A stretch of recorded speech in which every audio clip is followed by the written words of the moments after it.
أعزائي المشاهدين في كل بيت، أعزائي المشاهدين في كل مكان، السلام عليكم ورحمة الله وبركاته. مع بداية يوم جديد إن شاء الله إن شاء الله هننزل لكم دلوقتي سوق الغردقة. السوق بتاع الغردقة دوت فيه جميع أنواع الأسماك اللي تخطر على بالك واللي ما تخطرش على بالك. أنا ودكتور محمد حبيب نازلين دلوقتي نجيب أكلة سمك معتبرة نتغدى بيها ونملى الثلاجة من خيرات ربنا. حبيبي يا دكتور محمد. صباح الفل يا ابو حميد، نجم رحلات الحبيب تورز، ايقونه نجاح الحبيب تورز، الفاكهه بتاعت الحبيب تورز. بزيد تالق بوجودك معايا يا ابو حميد والله العظيم بجد. طيب الناس برضه تظن ان احنا ما بناكلش في فندق، لا بس احنا من كتر الديك والرومي والنعام والخرفان والحاجات اللي بناكلها هناك اشتقنا لاكلات السمك الجميله وبحر الغردقه والوقار والشعور والبياض، سيبيا الجمبري. ما تشتهي الانفس احنا رايحين عليه. هتتفرجوا دلوقتي على كل حاجه موجوده في السوق بتاع الغردقه وبنعمل ايه وبنشتري ايه. خليكم معانا، ابقوا معانا. دلوقتي راكبين مشروع زي ميكروباص يعني عند بورسعيد. الراجل ده منين يا اسطى؟ اسوان ولا الاقصر؟ اسوان ولا الاقصر؟ من جنة. اجدع ناس والله. عبد الرحيم القناوي اجدع ناس بصراحه. عروس سعيد مصر. دكتور محمد اخذ لنا عربيه مخصوص عشان ننزل السوق نجيب لكم بها، عشان بها ما نتعبش بقى بالكورونا وكده، فنزل مخصوص بعربيه ميكروباص.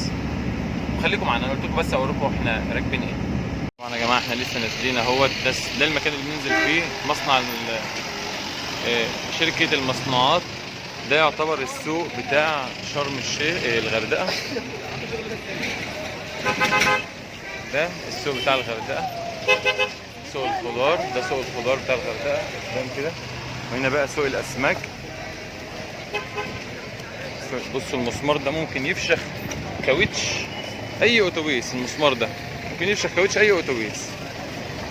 ممكن المسمار ده ممكن يخرم كاوتش اي اتوبيس. المسمار ده. احنا كده بنخش المكان دوت. ده بقى السوق بتاع الغردقه. طبعا دكتور محمد عنده برد شديد فاكيد هيروح دلوقتي يجيب مناديل.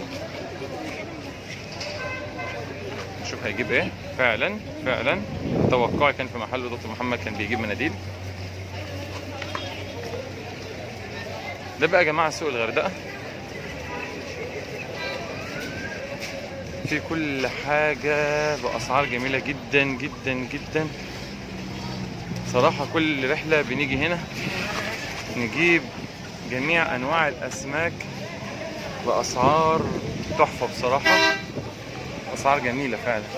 ودلوقتي احنا هنروح للراجل اللي بنتعامل معاه اهو، اللي جاي دوت. من ميزه بقى الراجل اللي احنا بنتعامل معاه دوت ان هو بيبيع وبيشوي وعنده الرز، يعني ممكن تتغدى عنده كمان يعني. اتفرجوا بقى يا جماعه اسماك البحر الاحمر. ده بلطي. صور كده مزاج يا صور. لا مزاج يا صور. لا مزاج.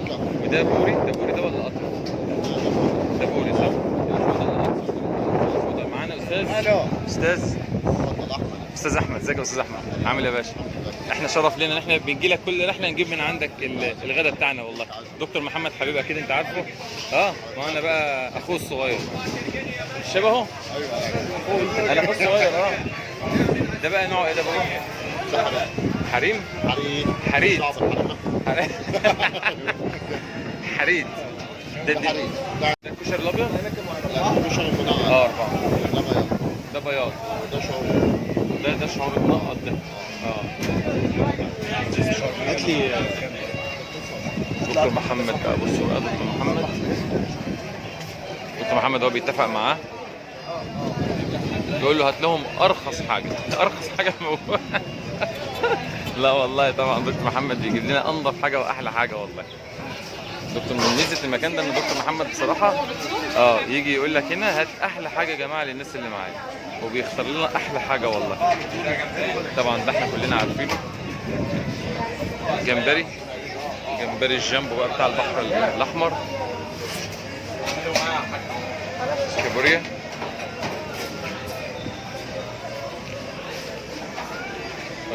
راجل ابن الحلال ده هو ده يا جماعه. راجل ابن الحلال ده اللي بيشوي السمك اهو. نختار الحاجه اللي احنا عايزينها وبنشويها. تسجلي معانا؟ طيب ماشي. ما انا مش جايبك يا ماما، ما تقلقيش، مش جايبك خالص. بيشوي الحاجات اللي احنا بنختارها بيشويها. طبعا بنخش السوق هنا بقى نجيب كل احتياجاتنا من عيش، من خضار، من جبنات، من لحوم طبعا. بس احنا يعني عارفين اللي هو يعني بنستأثر الموضوع، فبنجيب سمك مشوي اليوم ده واليوم اللي بعده، بنجيب سمك مشوي في خلال اليومين اللي احنا بنقعدهم. بس يا جماعه بصراحه اسعار جميله جدا، مكان فيه كل حاجه، فرن العيش اهوت، حاجه جميله جدا جدا جدا. يا حلاوتك يا دكتور محمد وانت بتنقي السلطه بايديك. دكتور محمد يا جماعه بينقي الطماطم بايده اهوت، بينقيها فرز اول طبعا. ده خضار اللي احنا بنجيب منه كل رحله، كل رحله بنجيب منه عند الراجل الطيب دوت كل خضار كل اللي بنحتاجه بنجيبه من عند الراجل المحترم دوت. كل الخضار المطلوب بكل الانواع باسعار جميله جدا جدا. ودايما بنجيب من هنا المانجا، بنيجي عند الراجل المحترم ده برده الوحيد اللي بيبيع المانجا ب 17 جنيه، كله بيبيعها ب 20 وب 30، وموز وحاجات جميله جدا جدا. تابعونا. طبعا يا جماعه والله انا كان نفسي ان انا اعمل لكم فيديو من اوله كده، والقتيله دي لسه بخيرها. بس انا بصراحه من جوايا اول ما شفتها يعني افترستها بصراحه. يعني انا مانجا. دكتور محمد حبيب بصراحه جاب لنا كل حاجه، يعني الراجل بصراحه ما بخلش. مانجا وجاب غدا وجاب جبنات. هفرجكم دلوقتي التلاجة عامله ازاي، بس خلينا دلوقتي في المانجا وجمال المانجا. مانجا اقول لكم حاجه، انا هخلص واعمل لكم بقيه الفيديو. طبعا يا جماعه نزلت انا النهارده انا ودكتور محمد حبيب، جبنا خضار، جبنا ليمون وطماطم وخيار بس احطهم في التلاجة والله، وجبنا عيش. وطبعا نفتح بقى التلاجة جبنا حاجه ساقعه.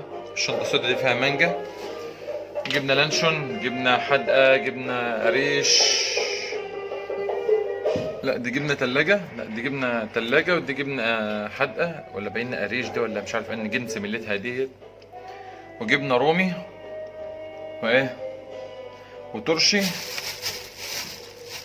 دول مش عارف ايه برضه، حاجات من امبارح. وجبنا باكو شاي، نحطه قدام على البراد هنا. وطبعا يا جماعه الاوضه دي حاجه بصراحه جميله جدا، اوضه فيها مطبخ اهوت بالكاتل بتاعها والتلفزيون بالريسيفر بتاعه بيشغل فلاشات افلام، والله سبحان الله. وده الكومودينو بالمرايه وسرير دبل، على اساس ان انا والسواق هننام جنب بعض في حضن بعض. فطلبت من الاداره ان هم يجيبوا لي مرتبه على الارض، انا راضي ان انا انام على الارض. مش عارف ليه هم جابوا لي اللحاف فوشيا، يعني مع اني قلت لهم انا نايم مع السواق فجابوا لي برضه اللحاف فوشيا. امال لو قلت لهم نايم مع مراتي هيجيبوا لي ايه؟ طبعا سرير دبل، بس هو واحد يعني كبير، فاستحاله ان انا انام جنب، انا استحاله ان انام جنب حد، انا ما اضمنش نفسي. فطلبت من الاداره ان هم يجيبوا لي كمان مرتبه، فجابوها لي فوشيا. حلو مش مشكله. والدولاب جميل، دولاب متقسم جنب رفوف كده، تزق كده الضرفه دي طبعا عشان كده الدولاب يتقفل تمام. تزق الطرفه التانيه كده، دي بقى اللي فيها الشماعات، لو انت عايز تعلق حاجه فيها شماعات بدل اي حاجه تمام. وزي ما قلنا المطبخ حاجه جميله برضو محترمه، تلفزيون. نخش بقى على الحمام. حمام فيه كلور، بيحطوا مع كل ازازه كلور عشان التطهيرات. حوض، اهلا وسهلا، احمد شعبان معاك.